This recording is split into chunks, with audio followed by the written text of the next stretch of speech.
So, first things first, how do we even define living the dream?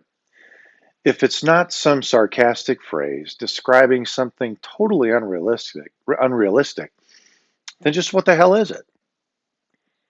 How does one describe, in a very non sarcastic, a very real way, what living the dream really is? Well, of course, there's no one definition for living the dream.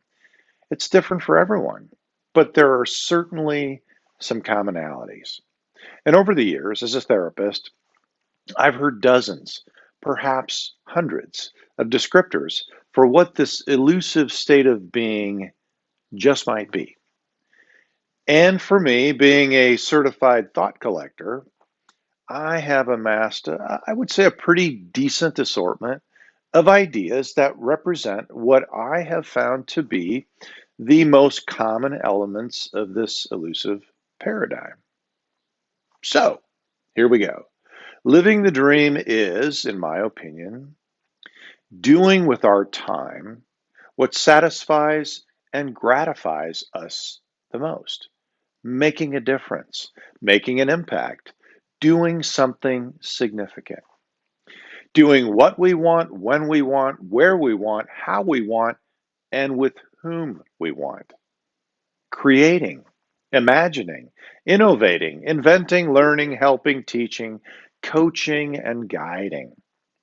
And while at the same time, having what we want and having it when, where, how, and with whom we want it.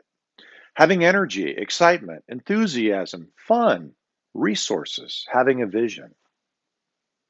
And it also includes being what we want, being healthy, in shape, physically, mentally, emotionally, and spiritually fit, being relaxed, self confident, self assured, disciplined, and courageous. So there you have it. Living the dream described in less than 100 words. Certainly not an exhaustive list, but one that I believe at least captures some of the essence of what most people might say to describe the ideal existence, the optimal life, or living the dream. That's what people might say. But guess what they actually do say? Guess what most people actually do say when I ask them a question like, if you could do anything you want to do, or be anything you want to be, or be anywhere you want to be right now, what would that be? And the answer, most often answered, wait for it, I have no freaking clue. It's as if we've forgotten how to dream. Or maybe somewhere along the line, we've all just been taught that it's just a big waste of time. Really? Well, that's most unfortunate because I believe that chasing the dream, wanting to live the dream, is literally baked into our American culture. You know, we're not even 2 centuries removed from ancestors that risked absolutely everything for just a shot at living the dream. My own great great great grandfather, Bush, who was a contemporary of the infamous Adolphus Bush of Anheuser-Busch, he left a very cushy life in Germany in 1857 to chase his own dream here in America. Now, he made it big in the brewery business, sold a ton of beer, and became very famous. But what did that dream turn out to be for most Americans? Well, it turned out to be a log cabin on a plot of ground, working sun up to sundown to raise crops and perhaps some animals. It was a really hard life by our standards. But what would they say if we got a chance to ask them as they were sipping their homemade bourbon on the steps of their cabin as the sun went down?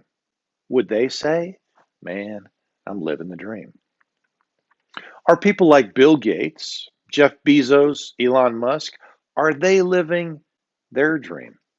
What would they say if we got a chance to ask? Traveling across the ocean in their mega yachts, Destined for a private island? Would they say, yeah, this is living the dream? Or here's another one.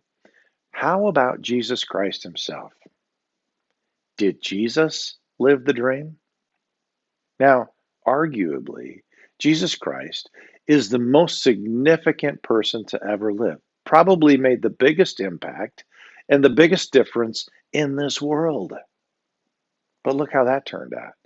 Does being significant trump being crucified at age 33 for insisting on professing what you believe to be true? Who would have thought standing at the foot of the cross, now there's a guy who's living the dream, baby?